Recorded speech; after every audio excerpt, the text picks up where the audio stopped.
byiza mwe bakunzi bacu ba AFRIMEDIA TV aho muherereye hose kuri mwese mwakande subscribe turabasuhuje mwese kandi tubahaye ikaze kubyo tugenda tubagezaho tubaye ikaze ro muri Tour du Rwanda y'uyu munsi akaba ari stage ya 7 aho bagiye kuzenguruka umujyi wa KIGALI maze ubundi bagaca no mu nkengero z'umujyi wa KIGALI aho baza kuba basoreza mo KIGALI. No kuvuga ko rero ubu bahagurukiye inyamata aho bagiye gukomeza za Nyanza hose Kicukiro Kagarama bamanuke bagiye Busanza abakomeze bagiye mu Asaka nanone bakomeze bagaruka hano muri Gasabo bace za Kimironko bakomeze Kibagabaga na Kacyiru bazamuke bagiye za Gisozi nanone bakomeze bagarukire Nyacyonga aho baza kugaruka za Gatsata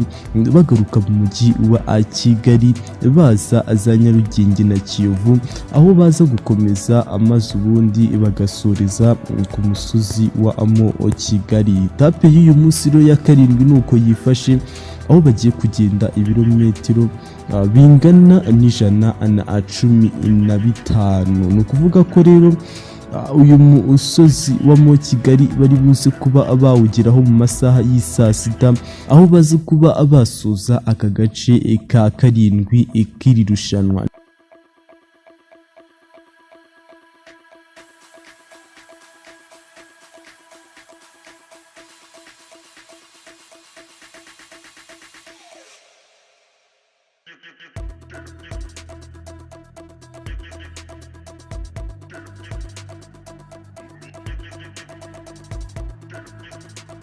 Ni etape rero ya 7 ibanziriza ya nyuma aho basigaje etape ya 8 yo ku munsi w'ejo nabwo bazazenguruka umujyi wa KIGALI bakagenda baca mu duce tugiye dutandukanye. Etape zose rero barazirangije zo mu ntara y'igihugu aho ngo bari kuzenguruka umujyi wa KIGALI. Uyu munsi akaba ari etape ya 7.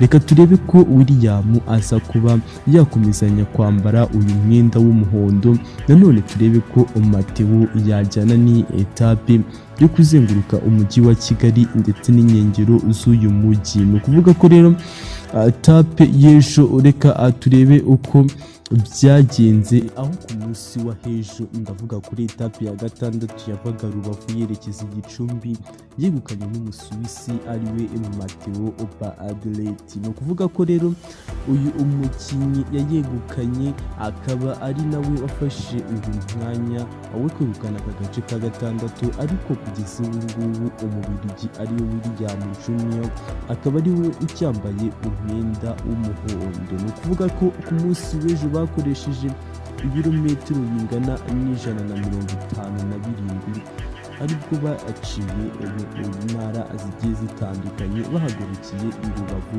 maze berekeza Gicumbi. Uko rero byari byifashe muri make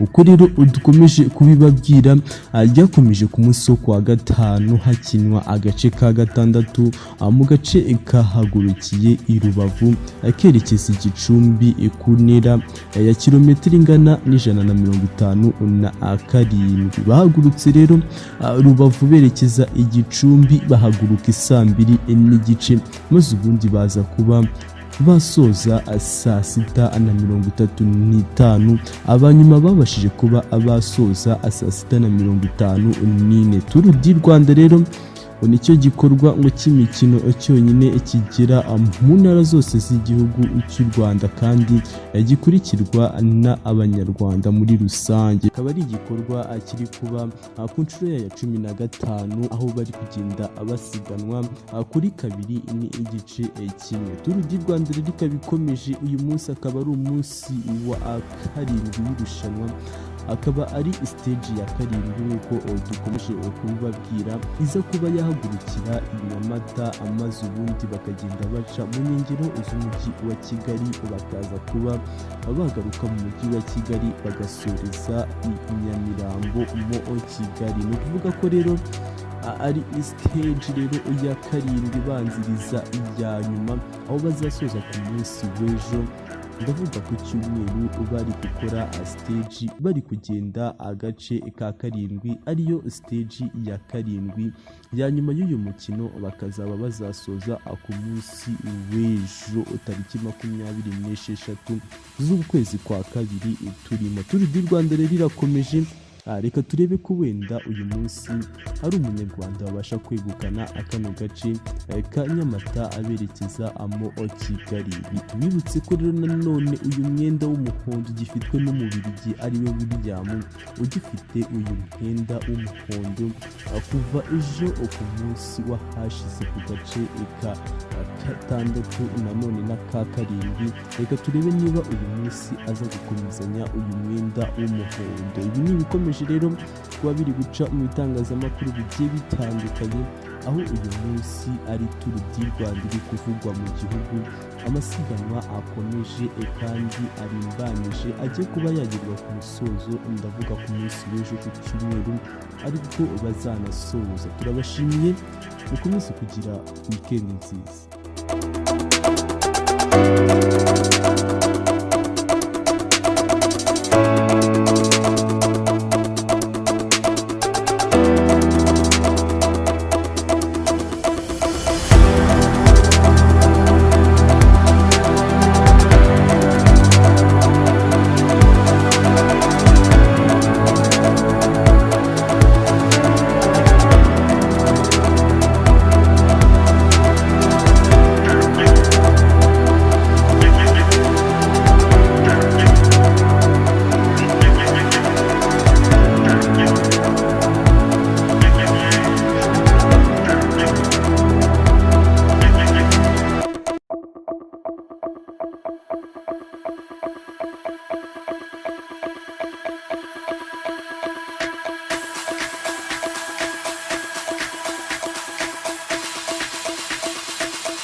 Thank you.